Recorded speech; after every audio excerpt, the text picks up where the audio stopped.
कुछ दिन पहले पबजी में मुझे बॉट से मरने पर बहुत ज्यादा डिप्रेशन हो रही थी और तभी मेरी जिंदगी में डिप्रेशन लाने वाली वो एक चीज के बारे में मुझे याद आया और आज मैं उस चीज को खुद डिप्रेशन में डालना चाहता हूँ। तो चलिए हम उस अवसादग्रस्तता सब्जेक्ट की वाट लगाने वाले हैं। इसके पहले मैं बाहर जाके देख के आता हूँ कहीं आसपास न्यूटन बाबा और आइंस्टाइन नहीं बैठा हुआ हूँ। हाँ, तो एवरीथिंग क्लियर। तो आज हम जिस चीज की वाट लगाने वाले हैं उसके नशे ड्रग्स और कोकेन से भी ज्यादा खतरनाक है, क्योंकि उसे तुम्हें देख के ही नशा हो जाएगा। अगर उसके बारे में तुम कभी सोचने लगो तो तुम्हारा मन करेगा कि तुम कॉन्सेंट्रेटेड H2SO4 में जाके नहाओ, अर्थात स्नान करो। ये एक ऐसी चीज है जो तुम्हें दिन में 18 से 20 घंटे तक नींद दिला सकती है, जिसके बारे में एक एक चीज जानकर तुम्हारे मन में डिप्रेशन और फ्रस्ट्रेशन का कंसंट्रेशन हो जाएगा। तो आज का हमारा ये anonymous topic, the source of depression, derivatives and ununderstandable numericals, the modern son of Galileo. We are talking about no other than the biggest criminal in India, one only physics. What did he say? Get out of here.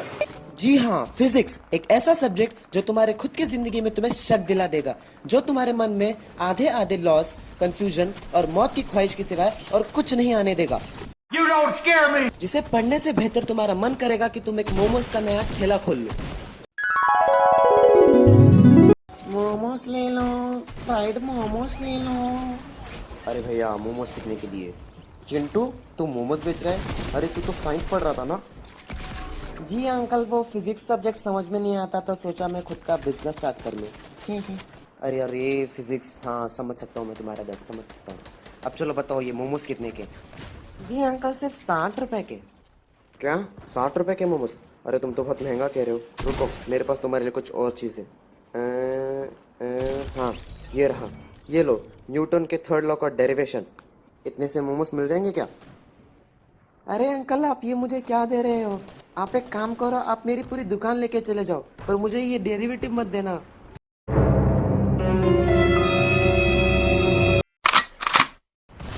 अगर तुम physics के text book दुनिया के सबसे खुश रहने वाले बंदे को भी दे दो ना, वो भी कुछ महीनों में डिप्रेशन में चला जाएगा।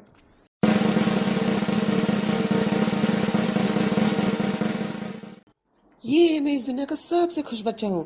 मुझे इस दुनिया में किसी भी चीज का गम नहीं है। अच्छा, क्या बोला? एक मिनट, ये ले, ये टेक्स्ट बुक पढ़ 2 महीने के लिए।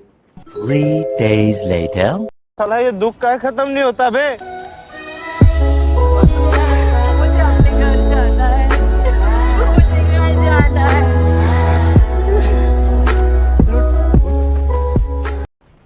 हाँ, फिजिक्स सच में इतना बुरा है। और अगर तुम में से किसी ने जोकर मूवी देखी है तो उसमें उस एक्टर ने सैड रोल प्ले करने के लिए कुछ महीने तक फिजिक्स पढ़ा था, और ये बात 101% सच है। अब अगर मुझे कोई ये पूछता रहेगा कि मुझे फिजिक्स से इतनी नफरत क्यों है, तो मैं तुम्हें सिंपल वे में समझाता हूँ। फिजिक्स एक ऐसा सब्जेक्ट है जिसके कोई एक रैंडम चैप्टर में तुम्हें ये सिखाया जाता है कि एक टाइम पे एक चींटी कितना वजन उठा सकती है, और उस चैप्टर के कहीं पे कोने वाली गली में लिखा रहेगा कि उस चींटी को उतना वजन उठाने के लिए कितनी एनर्जी लगती है। और फिर इसके ऊपर तुम्हें ऐसे सवाल पूछे जाते हैं जैसे कि वो चींटी उतने वजन को कितने दूर तक लेके जा सकती है। मतलब ये चीज कहीं पे मेंशन भी नहीं हुई थी। इस चीज को ढूंढने के लिए तुम उस चैप्टर को वापस 4 बार पढ़ लो, तुम उसके टुकड़े टुकड़े करके हर एक टुकड़े में देख लो, तुम उसको ग्राइंडर में डाल के उसके पीस काट के भी देख लो, पर तुम्हें ये चीज कहीं पे नहीं मिलेगी। आखिर में तुम्हें किसी डाइजेस्ट की मदद से ये पता चलेगा कि उस चींटी को वजन उठाने में जितना एनर्जी लगता है वही उसका वर्क डन होता है। फिर तुम्हें work is equal to force into displacement formula लगाकर आंसर निकालना रहता है, जिसमें चींटी से लगाए हुए फोर्स की वैल्यू तुम्हें याद रहनी चाहिए, क्योंकि यार वो तो जनरल नॉलेज हो गया ना। ये फिजिक्स ने जनरल नॉलेज की भी हड्डी पसली एक कर दी है।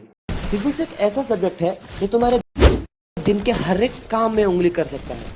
तुम्हारे चलते फिरते नाचते मरते हुए momentum, displacement, force, work done की वैल्यू फाइंड आउट करने को फिजिक्स इंटरेस्टेड है। अब तुम सोचो, कोई बच्चा 11th में बहुत मेहनत करने के बाद भी फिजिक्स के वजह से फेल हो जाता है, तो उसके ऊपर कैसी बीतती रहेगी। यार, फिजिक्स में फेल होने की वजह से मुझे घर से निकाल दिया। अब मोमोज बेचकर ही मुझे अपना खुद का गुजारा करना पड़ रहा है। चलो जल्दी से सारे बर्तन घस लेता हूँ। अगर एक बर्तन घसते हुए मैं उसे 4-5 बार रगड़ता रहूँगा तो मैं कितनी एनर्जी वेस्ट करता रहूँगा। यार इतनी फिजिक्स पढ़ लेता तो आज पास हो जाता। चलो जल्दी से झाड़ू मार लेता हूँ। झाड़ू की एक स्वाइप मारने में मेरा मोमेंटम क्या रहेगा और मैं कितनी एंगुलर डिस्प्लेसमेंट यूज़ कर रहा रहूँगा। यार फिर से फिजिक्स के कंसेप्ट। चलो जाके सो जाता हूँ, शायद ये सब दिमाग से चला जाएगा। मैं सोते वक्त कितने स्पीड से ब्रीथ करता रहूँगा। यार वापस फिजिक्स के बारे में सब कुछ याद आ रहा है। मैं क्यों फेल हो गया। चलो मैं बाहर थोड़ा वॉकिंग करके आता हूँ, शायद मन हल्का हो जाए। ये ट्यूबलाइट में टंक्शन वायर रहती है ना, क्योंकि उसका मेल्टिंग पॉइंट आई थिंक 3000 के ऊपर रहता है। हाँ मैंने ये वो फिजिक्स चैप्टर में पढ़ा था। ओ माय गॉड, वापस फिजिक्स। साला ये दुख का खत्म नहीं होता बे।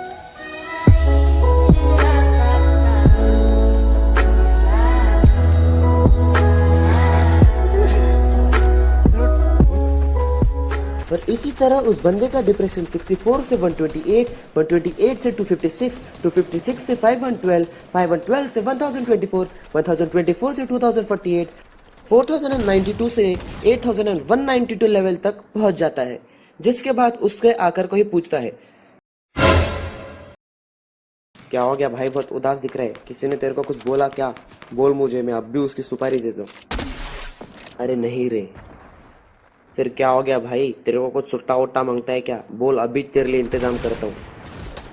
फिर क्या हो गया भाई, इतने डिप्रेशन में क्यों है, मेरे को तो बता दे। और इसके बाद वो अपने सुट्टे वाले दोस्त को फिजिक्स के बारे में बताता है, जिसके बाद दोनों का डिप्रेशन लेवल 16,384 तक पहुंच जाता है।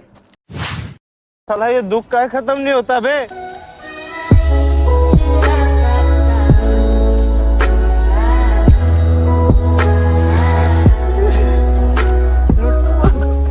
मुझे अपने घर जाना है। चुप, बिल्कुल चुप। हिम्मत कैसे हुई तेरी मुंह खोलने की?